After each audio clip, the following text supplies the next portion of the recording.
You're listening to Cyber 94 Podcast. If you want to break into cybersecurity with real-life experience, go to cyber94.com. So, Chloe, another week, another massive cyber attack making headlines.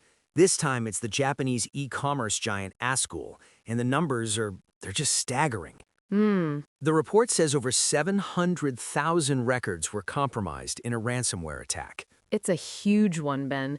And, we should be clear about who Askul is, because they're not just any online shop. Right. They are a massive player in B2B sales in Japan. I mean, think office supplies, professional equipment, logistics. Yeah. Countless other businesses depend on them just to keep their own day-to-day operations running. That's what makes the impact so severe.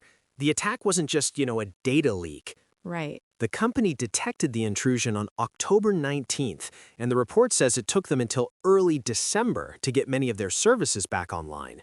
Wow. That's over a month of just chaos. Their highly automated logistics systems were completely shut down. Wow, so you can just picture a massive high-tech warehouse grinding to a complete halt. And the group responsible, a gang known as Ransom House, they used a tactic that is becoming terrifyingly common. It's called double extortion. Exactly. It's not the old-school ransomware where they just lock your files and demand money. Okay. The investigation showed that after the hackers got in, the first thing they did was quietly steal huge amounts of sensitive information. Oh, wow. They claimed they took over a terabyte of data, and it was only after they had copied everything that they triggered the encryption, locking Askul out of its own systems. It's so methodical. It's like a thief breaking into your house, but instead of just taking your TV, they first spend a week photocopying all of your personal documents, and then they change all the locks on your doors. Right. It leaves the victim with an impossible choice. An impossible choice is right. Threat number one is, pay us if you want the keys to unlock your systems. But threat number two is much worse.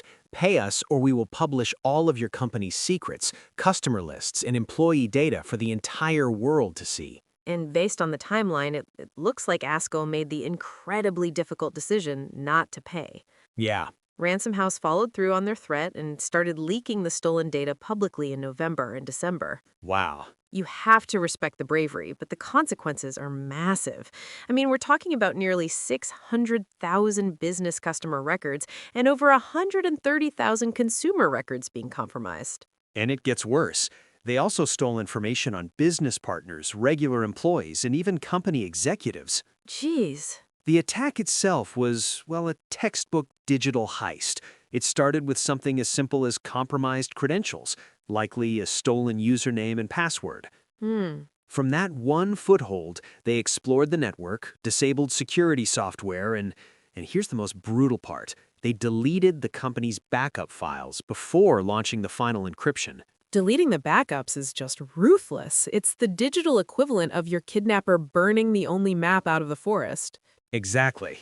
It's a calculated move designed to remove any option for recovery, to force the victim's hand and make paying the ransom seem like the only viable path forward. And as the article points out, Askul isn't alone. Right. This seems to be part of a worrying trend in Japan, with other corporate giants like the brewer Asahi and media company Nikkei also being targeted recently. It just proves that no matter how big you are, you're a target. It truly shows how these ransomware groups are operating, like, sophisticated global criminal enterprises. Yeah. They're patient, they're strategic, and they are causing devastating real-world damage. Now, here's a question we'd like you to think about. If you were the CEO of a company in this position, facing operational shutdown and a massive data leak, what would you do? Would you pay the ransom to protect your customers' data, knowing you're funding a criminal organization, or would you refuse to negotiate and manage the fallout?